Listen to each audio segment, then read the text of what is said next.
Hello বন্ধুরা, welcome to my channel. আমার রান্নার রান্নাঘরে সবাইকে সুস্বাগত। আজকে আমি কি বানাবো নিশ্চয়ই দেখে বুঝতে পেরেছো কি আমি বানাবো। চলো বানাতে বানাতেই আমি বলে দেব। চলো, প্রথমে আমি 700 গ্রাম মতো ময়দা নিয়ে নিয়েছি। এরপরে সাদা তেল দিয়ে খুব ভালো করে মিক্স করে নেব। এই যে দেখো, মুঠা করে আমি যখন আবার ভাঙছি কি সুন্দর আবার ঝুরু ঝুরু হয়ে যাচ্ছে। এরপর 200 গ্রাম আমি টক দই নিয়ে নিয়েছি। এরপর আমি ওর মধ্যে দিয়ে দিচ্ছি বেকিং পাউডার 1 চামচ এবং বেকিং সোডা 1/2 চামচ, লবণ এবং দইটাকে দিয়ে খুব ভালো করে আমি ময়দাটাকে মাখিয়ে নেব। এরপর আমি যেহেতু একটু মিষ্টি মিষ্টি লাগতে হবে সেই কারণে আমি চিনি দিইনি, আমি ব্যবহার করেছি এই দুলাল চন্দ্রভর যে তাল মিছরিটা আছে ওইটাকে জল গরম করে আমি ভিজিয়ে রেখেছিলাম। দেওয়ার পরে ওই জলটাকেই আমি দিয়ে দিচ্ছি, দিয়ে ওটা দিয়ে মাখিয়ে নিয়ে ভালো করে মাখিয়ে নেব। নেওয়ার পরে একটু সাদা তেল উপর থেকে দিয়ে আমি ঢাকনা দিয়ে প্রায় 1 ঘন্টা মতো রেখে দিয়েছি। এরপর আমি কলাইশুঁটিগুলো মানে মটরশুঁটি যেটা, বেশ এটা দিয়ে কচুরি খুব ভালোই লাগে, কিন্তু হ্যাঁ আমি কচুরি বানাবো না।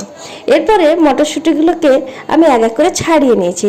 এর মধ্যে গ্রাইন্ডারে আমি একটা লঙ্কা, কাঁচা লঙ্কা ইউজ করেছি, এক টুকরো টুকরো আদা নিয়ে নিয়েছি। এরপর জিরে গুঁড়ি, ধনে গুঁড়ি, হলুদ, নুন, ওই আবার মিছরি আমি দিয়ে দিলাম। দিয়ে ভালো করে আমি পেস্ট করে নেব। নেওয়ার পরে এটাকে আমি যতক্ষণ একটু জল যেহেতু অ্যাড করেছিলাম সেহেতু জলটাকে আমি শুকিয়ে নেওয়ার জন্য প্রথমে কড়াইতে একটু বাটার আর ঘি ইউজ করেছি, কালো জিরে দিলাম, হিং দিলাম। দেওয়ার পরে আমি ওটাকে খুব ভালো করে নেড়ে নেব যতক্ষণ না জলটা শুকিয়ে যাচ্ছে। এরপর ওই পুরটাকে বাড়ানোর জন্য কি আলু 2 টুকরো আমি দিয়ে দিলাম। এরপর 2 টুকরো দিয়ে দেওয়ার পরে আলুটাকে ওর মধ্যে মিক্স করে নিয়েছি। করে নেওয়ার পর যতক্ষণ না জল শুকাবে এরপর ভাজা মশলা কসুরি মেথি দিয়ে আমি এটাকে কিন্তু নামিয়ে নেব। এরপর হ্যাঁ, এটা দিয়ে খাওয়ার জন্য তো অবশ্যই একটা যে কোনো লাগবেই, সেটা হচ্ছে আমি বানিয়ে নিচ্ছি চানা মশলা। হ্যাঁ, আমি সেভাবে বানাইনি, আমি আমার মতো করে চানা মশলাটাকে বানিয়েছি। আমি কাবুলি ছোলাটাকে আমি সারা রাত্রি ভিজিয়ে রেখেছিলাম। এরপরে ওর মধ্যে কিছু আলু আর কাবুলি ছোলা মিক্স করে প্রেসার কুকারের মধ্যে 2টো সিটি দিয়ে হ্যাঁ তেজপাতা আর নুন আমি দিয়েছিলাম। দিয়ে দেখো সুন্দর সেদ্ধ হয়ে গেছে, আমি 2টো সিটি মাত্র দিয়েছিলাম। এরপর ওই যে পুরটা করে রেখেছিলাম আর ওই ময়দাটাকে মাখিয়ে রেখেছিলাম, হ্যাঁ এটা আমি বানাচ্ছি মশলা বেবি নান কলাইশুঁটি দিয়ে। সত্যি বলছি অপূর্ব খেতে হয়েছিল, দারুণ হয়েছিল। হ্যাঁ, এটার আর একটা যে আমাকে বেলনিতে কিন্তু বেলতে হয়নি, আমি হাত দিয়ে চেপে চেপেই এটাকে গোল করেছি। প্রথমে পুরটাকে আমি ভরে নিলাম, এরপরে এটাকে হাত দিয়ে চেপে চেপে আমি গোল করে নেব।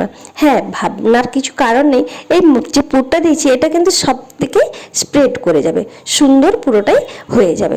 এই যে আমার হয়ে গেল, আমি হাত দিয়ে দেখো কি সুন্দর গোল হয়েছে। এরপর এইটাকে আমি কিন্তু ডুবো তেলে ভাজবো না, আমি হালকা তেলেই ভাজবো। এটাকে আমি প্রথমে সাদা তেল দিয়ে দিয়েছি ফ্রাইং প্যানে, এরপর ঘি দিয়ে দিলাম। ঘি দিয়ে দেওয়ার পরে এই বেবি নানটাকে আমি দিয়ে দিলাম। ওর মধ্যে কিন্তু আমি হ্যাঁ সাদা তেল অ্যাড করেছিলাম যাতে দেখতেও ভালো হয় এবং খেতেও খুব ভালো হয়। এই জন্য দেখো আমি এইটাকে কি সুন্দর স্পঞ্জির মতো হয়ে ফুলে গিয়েছিল। এবার লাল লাল করে আমি ভেজে নেবো এক এক। আমি তোমাদের তো সবগুলো দেখাতে পারবো না, আমি 2-1টা আমি প্রথমে ভেজে দেখালাম। দেখো আমি কিন্তু ডুবো তেলে ভাজিনি, ওই যে তেলটা দিয়েছিলাম ওর মধ্যেই আমি কিন্তু অনেকগুলোই প্রায় বেবি নানগুলো ভেজে নিয়েছিলাম। এরপর আমি আমি অবশ্যই হটপটে রেখেছিলাম। এরপর ওই চানা মশলাটাকে বানানোর জন্য কড়াইতে তেল দিয়ে দিলাম। হ্যাঁ, এটাতে আমি অবশ্যই সরষে তেল ইউজ করেছি। আর দিয়ে দিয়েছি ফোড়নে এলাচ, দারচিনি, লবঙ্গ, হ্যাঁ অবশ্যই গোটা জিরাও দিয়েছি ওর সঙ্গে। এরপর যেহেতু নিরামিষ আমি বানাচ্ছি সেহেতু আমি এটাকে কিন্তু প্রথমে আদা আর টমেটো কুচি করে ওটাকে ভালো করে গ্রাইন্ডারে ওর সঙ্গে কাঁচা লঙ্কা একটা দিয়েছিলাম, দিয়ে পেস্ট করে নিয়েছিলাম। এরপরে আমি এক এক করে মশলা জিরে গুঁড়ি, ধনে গুঁড়ি, একটু কালার আসার জন্য আমি কাশ্মীরি লঙ্কা ইউজ করেছি। দেওয়ার পরে আমি কসুরি মেথিও একটু দিয়ে দিলাম। হ্যাঁ, আর যে ওই পুরটা বানিয়ে রেখেছিলাম ওইটাকে একটু ঘন হওয়ার জন্য ওই পুরটাকে ওর সঙ্গে দিয়ে নাড়তে থাকবো যতক্ষণ না মিক্স হচ্ছে। এবার সুন্দর করে নেড়ে নেড়ে তেল যতক্ষণ না ছাড়ছে আমি নাড়তে থাকবো। এরপর ওই যে আমি সেদ্ধ করে রেখেছিলাম কাবুলি ছোলার আলুগুলো আমি দিয়ে দিলাম ওর মধ্যে। দিয়ে দেওয়ার পরে আমার চানা মশলাটা রেডি। আর ওই যে ডুমো ডুমো আলুগুলো দেখছো ওটাকে আমি প্রথমে মাখিয়ে ওটাকে আমি দেবো যাতে একটু ঘন ঘন হয়। এর সঙ্গে আর একটা জিনিস আমার তো অবশ্যই চাই, সেটা হচ্ছে আমি বেগুন ভাজা। শীতকালে বেগুন ভাজাটা খুব ভালোও লাগে, এই জন্য আমি একটা বেগুনকে দুভাগ করে নিয়েছিলাম। হ্যাঁ, ওর যে বোখা ছিল বোখার সমেত করে নিয়েছিলাম, দেখতেও ভালো লাগে। দেখি অনেক ভিডিওতেই দেখি আমি ওই বোখার সমেত ভাজি, বেশ ভালোও লাগে দেখতে, এই জন্য আমিও ট্রাই করলাম। এক এক করে বেগুনগুলোকে লাল লাল করে আমি ভেজে নিলাম। এর সঙ্গে সত্যি বলছি খেতেও কিন্তু ভালোই লেগেছিল। বন্ধুরা, তোমরা এইভাবে একবার ট্রাই করে দেখো, সত্যি বলছি খেতে যতটাই সুন্দর হয়েছিল আর নরমটাও খুব ভালো হয়েছিল, একদম তুলতুলে। দেখে নিশ্চয়ই বুঝতে পারছো কেমন হয়েছে।